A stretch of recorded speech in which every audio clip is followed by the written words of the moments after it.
Assalamualaikum warahmatullahi wabarakatuh semuanya. Waalaikumsalam warahmatullahi wabarakatuh. Oke, selamat siang dan salam sejahtera untuk kita semuanya. Siapa? Apa kabarnya hari ini? Alhamdulillah, luar biasa. Oke, alhamdulillah ya masih memiliki semangat untuk belajar di minggu ini. Masih. Oke, seperti pepatah mengatakan kebersihan adalah sebagian dari iman. Maka dari itu, untuk memudahkan kita dalam proses belajar mengajar, ada baiknya anak-anak sekalian untuk melihat sekeliling di lingkungan kalian tempat belajar ini, apakah masih ada sampah atau kotoran di sekitar kalian. Jika memang ada, silakan dibuang ke tempatnya. Oke, jika sudah bersih, silakan untuk fokus ke pembelajaran kita. Sebelum masuk ke materi, silakan ketua kelas untuk memimpin doa teman-temannya. Baiklah, mari kita berdoa. Berdoa mulai. Berdoa selesai. Amin ya rabbal alamin. Oke, sekretarisnya ada? Hari ini siapa saja yang tidak masuk? Hadir semua Pak, alhamdulillah. Oke, alhamdulillah ya teman-teman, kelas 12 IPA 1 ini sangat rajin sekali. Bahkan sudah siang hari masih punya semangat untuk mengejar ilmu. Tepuk tangan untuk teman-teman. Kalian sudah makan belum? Nah, kabarnya besok itu ada pembagian MBG untuk kelas kalian. Nah, terkait MBG ini, ada yang tahu nggak? MBG itu program kerja dari Presiden apa?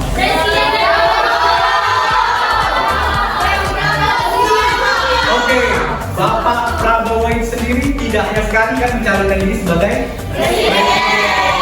Nah, dari Bapak Prabowo sebagai kantor kita dapat kita ambil di motivasinya bahwasanya ketika kita ingin berjuang mendapatkan impian kita itu jika jatuh bangkit lagi, sampai mimpi kita itu tercapai. Oke? Jadi anak-anak harus mencontoh Pak Prabowo agar ketika kalian jatuh pada saat mengejar mimpi kalian, itu kalian punya rasa untuk bangkit kembali. Oke, hari ini kita akan belajar tentang dampak pelanggaran hak dan pengingkaran kewajiban ya anak-anak. Nah, sebelum Bapak bahas mengenai dampak pelanggaran hak dan pengingkaran kewajiban, Bapak ingin bertanya terlebih dahulu terkait materinya sudah Bapak jelaskan di minggu kemarin, yaitu terkait pengertian hak dan pengertian kewajiban. Oke, Bapak minta satu orang untuk menjelaskan pengertian dari hak. Siapa yang bersedia? Ada yang bersedia untuk menjelaskan terkait pengertian dari hak? Kalau tidak ada, Bapak yang tunjuk. Oke, ngambil tangannya, silakan. Pengertian hak. Ya.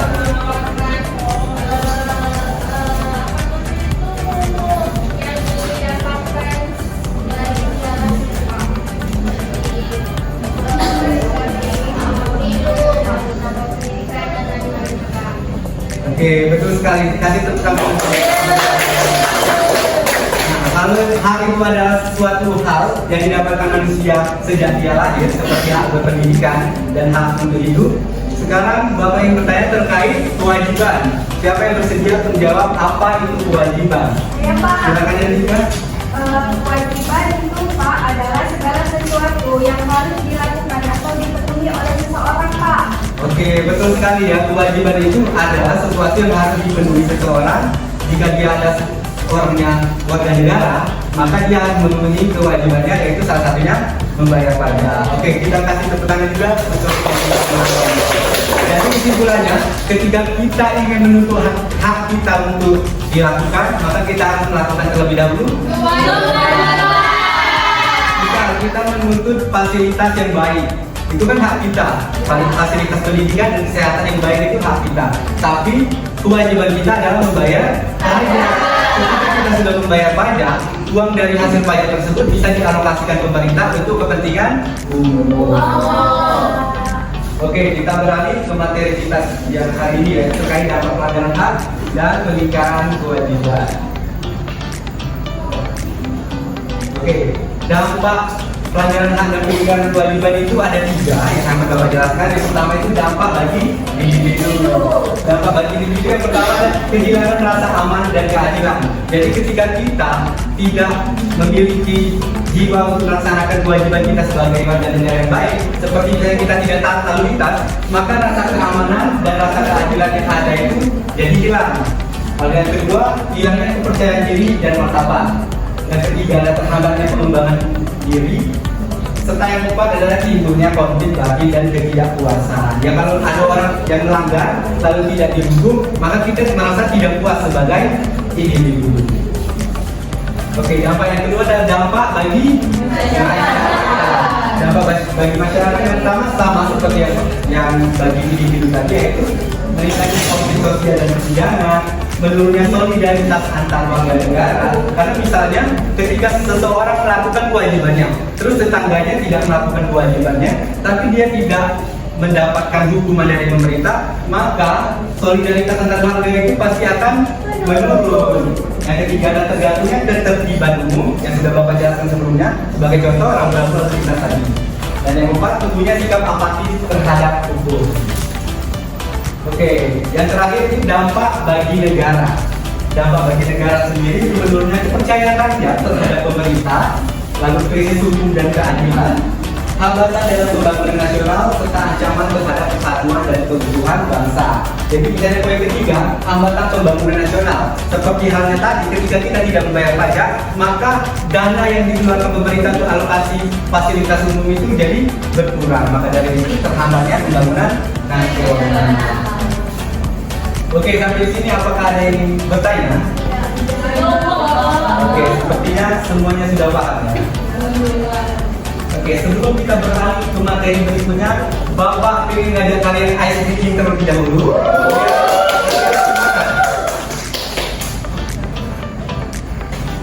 Oke. Bentar.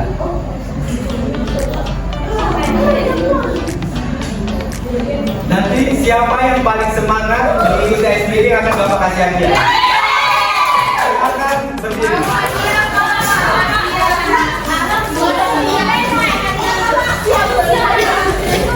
Bapak lihat ya siapa yang paling.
Dia Monica dan Alfi.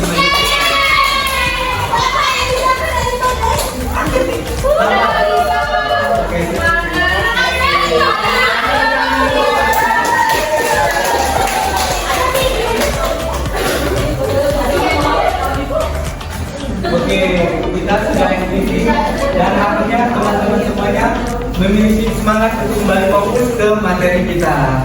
Oke, Bapak di sini ada analisis kasus untuk teman-teman semuanya yang akan dibagi menjadi 2 kelompok. Kelompok pertama dan kelompok kedua. Silakan dianalisis kasus yang Bapak akan tampilkan di layar berdasarkan soal ataupun pertanyaan yang ada di sini. Oke, Bapak akan lanjutkan LKPD-nya terlebih dahulu.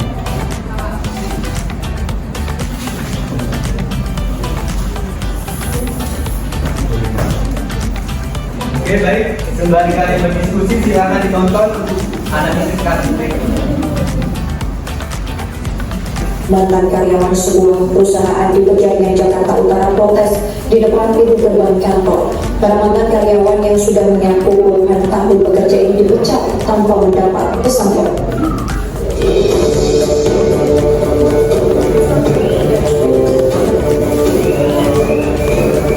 Beberapa wanita mantan karyawan sebuah perusahaan PT SCS mendatangi kantor perusahaan di Jalan Gedong Panjang, Penjaringan, Jakarta Utara.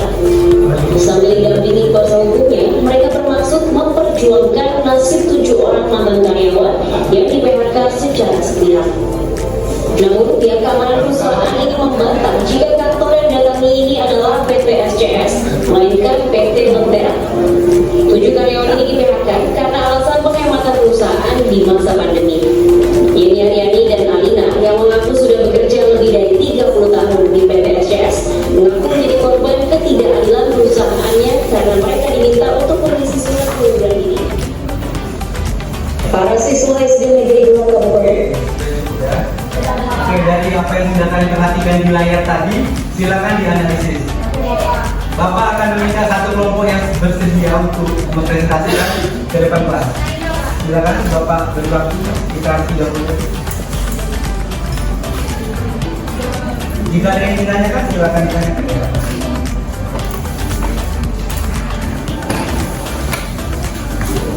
Oke, apakah ada yang tidak paham?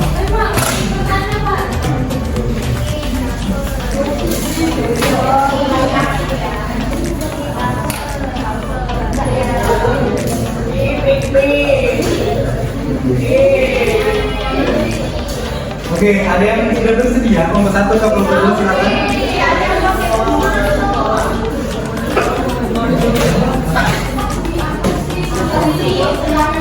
Oke, kelompok 2 sudah menemukan jawaban, silakan bersedia untuk mempresentasikan. Bebas 2 orang.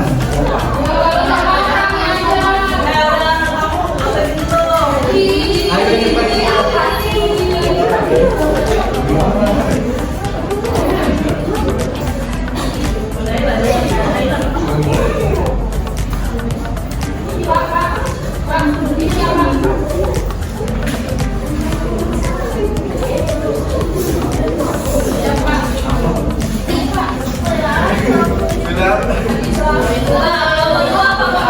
Silakan dipresentasikan. Pertanyaan nomor 1, apa judul video pembelajaran yang kamu tonton?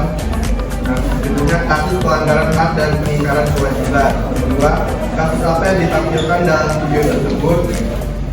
Jawabannya, pemecatan sepihak pekerja di Jakarta tanpa mendapat pesangon. Apakah benar teman-teman? Oke, beri tepuk tangan untuk kelompok 2. Dalam APK silakan disebut, nanti akan dapat nilai ketika di rumah. Oke, terima kasih kelompok 2.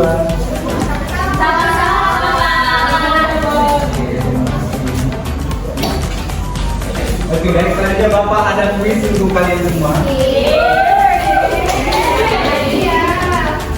Kuisnya ini dilakukan secara berkelompok, nanti estafet, 1 orang menjawab 1, nanti kembali berputar. Oke, dalam 1.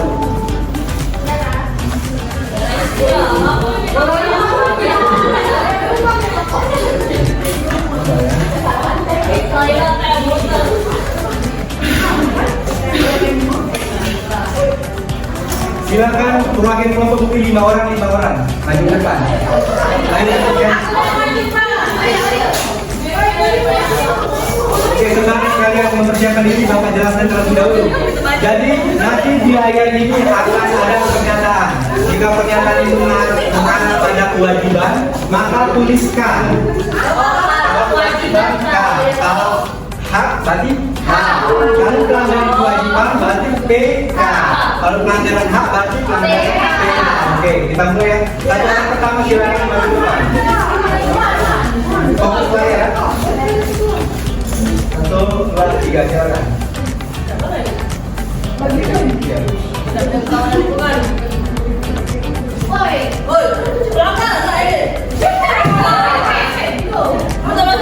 Lihat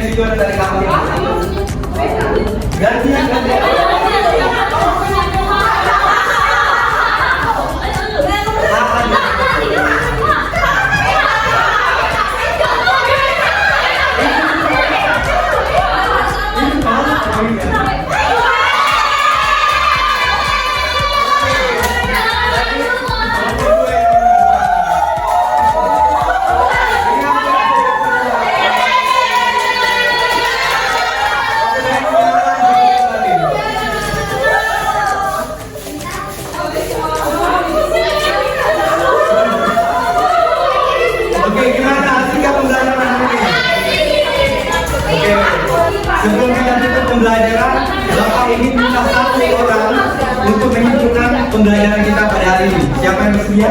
Oke, silakan. Pelanggaran dan peningkatan terhadap kewajiban sebagai warga negara dapat menimbulkan berbagai dampak negatif, baik bagi diri sendiri maupun bagi masyarakat dan negara. Sikap tidak melaksanakan kewajiban dapat menghambat tercapainya hak orang lain, menurunkan tanggung jawab serta merusak tatanan kehidupan berbangsa dan bernegara. Oleh karena itu, setiap warga negara harus memahami, menghargai, dan melaksanakan kewajibannya dengan penuh kesadaran agar tercipta kehidupan yang harmonis dan adil dan seimbang antara hak dan kewajiban dalam masyarakat. Oke, betul sekali. Kita kasih tepuk tangan.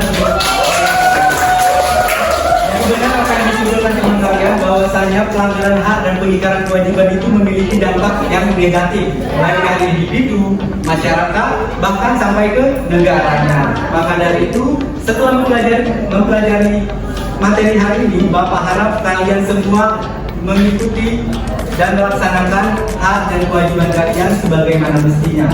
Oke, sebelum kita tutup materi kita pada hari ini, Bapak akan memberitahukan kalian bahwasanya minggu depan kita akan belajar tentang menghargai sesama manusia dalam bingkai Bhinneka Tunggal Ika. Silakan dipelajari materi tersebut. Siapa tahu minggu depan Bapak ada kuis lagi dan ada lagu yang lain. Oke, sebelum diakhiri silakan ketua kelas untuk memimpin doa. Baik, teman-teman, berdoa mulai.